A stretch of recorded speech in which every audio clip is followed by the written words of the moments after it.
அடுத்து என்ன வண்டி பாக்க நெக்ஸ்ட் பாக்குறது ஒரு Chevrolet பீட்ண்ணே 2013 model 2 owner diesel.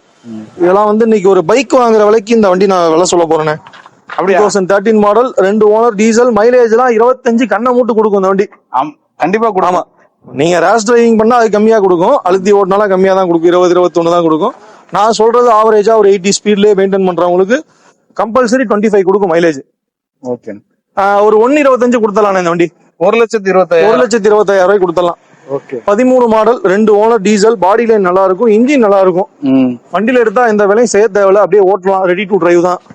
Low பட்ஜெட்ல சும்மா நான் டிரைவிங் பண்ணணும், இல்ல வீட்ல ரஃப் யூஸ்க்கு யூஸ் பண்ணுவேன் போதும், அந்த மாதிரி பர்சனுக்கு நல்ல யூஸ்ஃபுல்லான வண்டி. ஆனா அப்படி இருந்தாலும் லோன் எதுவும் பண்ண முடியுமா? ஒரு 1 லட்சம் ரூபா வரைக்கும் லோன் பண்ணி கொடுக்கலாம். ஸ்ரீராம் இந்த மாதிரி லோக்கல் பைனான்ஸ்ல ஒரு ரூபா வரைக்கும் லோன் கிடைக்கும். ஸ்ரீராம்ல 1 ரூபா வாங்கி கொடுக்கலாம் அந்த வண்டி. இப்ப நீங்க சொன்னதா 25 ரூபா, 1.25 தான் போதுண்ணே, பெரிய டவுன் பேமெண்ட் தேவைப்படாது. 25 ரூபா இருந்துச்சுன்னா மீதி லோன் பண்ணிக்கலாம், தாராளமா பண்ணிக்கலாம். நம்ம இங்க லோக்கல் ஏரியாவா இருக்கணும், அப்படித்தானே? இல்ல எங்க வேணா இல்ல, ஸ்ரீராம்ல எங்க வேணா பண்ணிக்கலாம். ஸ்ரீராம்ல எங்க வேணா பண்ணிக்கலாம். 1 லட்சம் ரூபா கேரண்டியா கொடுப்பாங்க அந்த வண்டிக்கு.